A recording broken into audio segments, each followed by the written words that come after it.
नरेश जी से मिलने आया है, किस तरह की परमिशन आपने ली थी और बुला लिया मुलाकात? मैं झुंझुनू से चल के आया हूँ और मेरी यहाँ के डिप्टी साहब से, जेलर साहब से बात हुई थी कि मुझे नरेश जी मीणा से मिलना है, तो उन्होंने कहा आप आ जाना, कोई दिक्कत नहीं है सामने।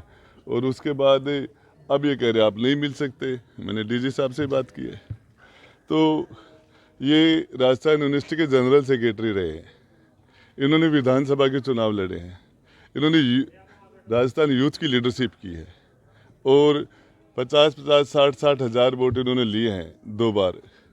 और आज राजस्थान के अंदर, ये पूर्वी राजस्थान के अंदर एक यूथ का एक लीडर है ये, और उसको आज 3 महीने से जेल में डाल रखा है। और इनके साथियों को जिस तरीके से उठा उठा के जेलों में डाला जा रहा है, प्रताड़ित किया जा रहा है, भयभीत किया जा रहा है, और जिस तरीके से पुलिस ने एक नौजवानों को घरों को तोड़ दिया गया, गाड़ियां जला दी गई, लोगों के साथ, बच्चों के साथ, महिलाओं के साथ जिस तरह का अत्याचार किया, ये एक लोकतंत्र के अंदर ये एक डबल इंजन की सरकार का घमंड आ गया, तानाशाही का एक उन्होंने रवैया अपना रखा है।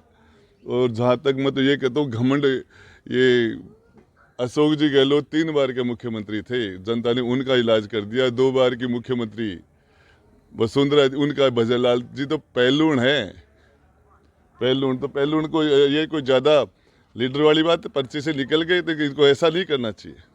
उनको सोचना चाहिए कि जब भजनलाल जी चुनाव लड़े थे, पहला चुनाव सामाजिक न्याय मंच, उनके 4,000 वोट आए थे, और नरेश मीणा के 45,000 वोट आए थे पहले चुनाव, निर्दलीय। और आप उनको सोचना चाहिए कि एक नौजवान के साथ ऐसा उनको नहीं करना चाहिए। सामान्य मिलने से क्या दिक्कत हो जाती, क्यों नौजवानों को परेशान किया जा रहा है? मैं बताना चाह रहा हूँ, हजारों की तादाद में विधानसभा के सामने नौजवान खड़ा हो जाएगा। हम बात कर रहे हैं, हम पैदल यात्रा निकालेंगे यहाँ से उनियारा से और जाएंगे, हम बात कर रहे हैं, हमारे नौजवानों से, सारे लोगों से चर्चा कर रहे हैं। और इस तरह की दादागिरी, इस तरह की तानाशाही पुलिस को, प्रशासन को और शासन को हम नहीं करने देंगे।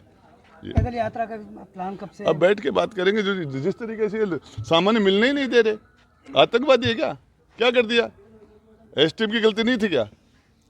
एसटीएम ने महिलाओं से जबरदस्ती हाथ पकड़ पकड़ वोट क्यों डलवा रहे थे?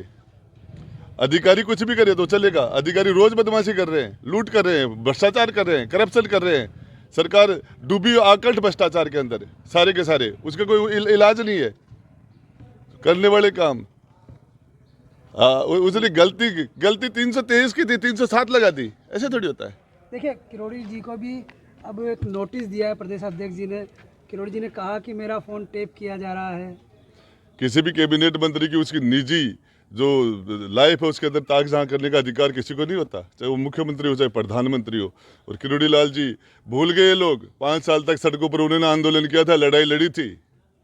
और बाबा ने जो किया था, सड़क के ऊपर एक ही आदमी लड़ा था 5 साल में सरकार के खिलाफ। जिस लेवल का मैं बताना चाह रहा हूँ, जिस लेवल पर किरोड़ी बाबा ने जो स्ट्रगल किया, और आज उसके साथ जो कर रहे हैं भुगतेंगे ये। सर, वो लाल डायरी का क्या हुआ? जिस लाल डायरी को लेके आप चले, ये प्रधानमंत्री से पूछना, अमित शाह जी से पूछना कि बार बार लाल डायरी पे, मैंने तो उनको दे दी, कार्रवाई क्यों नहीं कर रहे हो?